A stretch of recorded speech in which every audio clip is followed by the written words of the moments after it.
নমস্কার বন্ধুরা, স্বাদের খোঁজে উইথ বান্টির চ্যানেলে আপনাদের সকলকে স্বাগত। বন্ধুরা, আজকে নিয়ে চলে এসেছি আরেকটি দুর্দান্ত মাছের রেসিপি। আজকের মাছের রেসিপিটা আমি কিভাবে বানাচ্ছি চলুন দেখে নেওয়া যাক আর কী উপকরণ নিচ্ছি। এখানে আমি বেশ কিছুটা পেঁয়াজ কেটে নিয়েছি, একটু বড় বড় করে পাতলা পাতলা করে কেটে নিয়েছি। আর বেশ কিছুটা কিন্তু রসুন নিয়েছি, হ্যাঁ রসুনটা কিন্তু পরিমাণে একটু বেশি লাগবে। আর এখানে আমি ছোট ছোট বাটা মাছ নিয়েছি, কেটে ধুয়ে পরিষ্কার করে নিয়ে চলে এসে নুন হলুদ মাখিয়ে নিলাম। আর এখানে কড়াইটা বসিয়ে দিয়েছি, কড়াইতে বেশ কিছুটা সর্ষের তেল দিয়ে দিলাম, দিয়ে এইভাবে খুন্তির সাহায্যে চারিদিকে কড়ার গায়ে মাখিয়ে দিলাম। আর তেলটা যেই গরম হয়ে যাবে এবার মাছগুলোকে আমি এক এক করে দিয়ে দেব।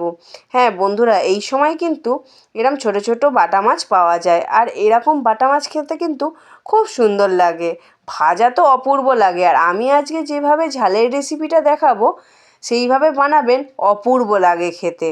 দেখুন কথা বলতে বলতে আমার কিন্তু একটা পিঠ ভাজা হয়ে গেছে, আমি এইগুলোকে আস্তে আস্তে করে উল্টে দিচ্ছি।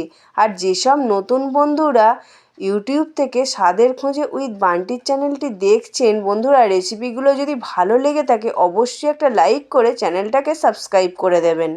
বন্ধুরা দেখুন আমার এখানে কিন্তু এক এক করে সব মাছগুলো উল্টে দেওয়া হয়ে গেল, আর এক পিঠ সুন্দর করে ভাজা হতে থাকুক। যেসব নতুন বন্ধুরা ফেসবুক থেকে স্বাদের খোঁজে উইথ বান্টির চ্যানেলটি দেখছেন, বন্ধুরা আমার চ্যানেলের রেসিপিগুলো যদি ভালো লেগে থাকে অবশ্যই একটা লাইক করে চ্যানেলটাকে ফলো করে দেবেন। কথা বলতে বলতে আড্ডা দিতে দিতে আমার মাছগুলো কিন্তু ভাজা কমপ্লিট হয়ে গেছে।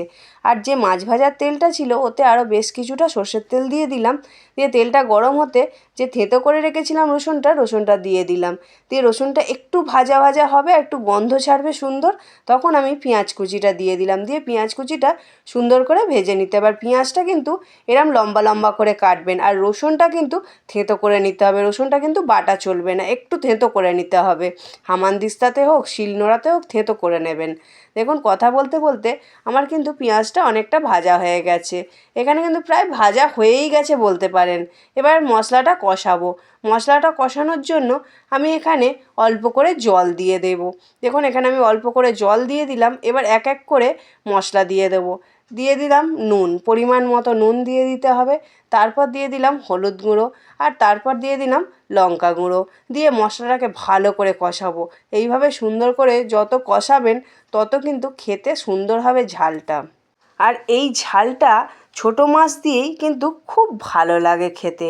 বড় বাটা মাছ হলে কিন্তু এই ঝালটা চলবে না, এটা ছোট ছোট বাটা মাছ। আর এই সময় এই ছোট বাটা মাছটা খুবই ওঠে, বাজারে গেলে দেখতে পাবেন এই ধরনের মাছ, এই ধরনের মাছটা খুব ভালো পাওয়া যায়। দেখুন কথা বলতে বলতে বন্ধুরা আমার এখানে কিন্তু ঝালটা প্রায় কষানো হয়ে গেছে, আর ঝালটা কত সুন্দর লাগছে দেখুন, শুকনো শুকনো মতো হয়ে গেছে আর তেল তেলও ছেড়ে গেছে।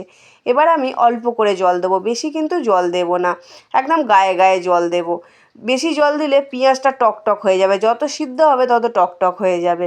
দেখুন এখানে আমার কিন্তু গায়ে গায়ে জল দিয়েছি, আর যেই ফুটে যাবে বেশ কিছুক্ষণ ফুটবে তারপর ভেজে রাখা মাছটা দিয়ে দেব।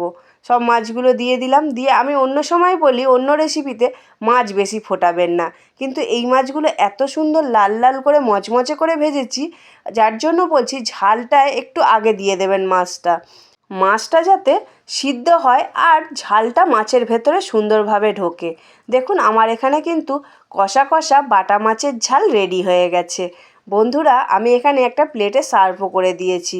আজকের রেসিপিটা বন্ধুরা কেমন লাগলো অবশ্যই একটা কমেন্ট করে জানাবেন।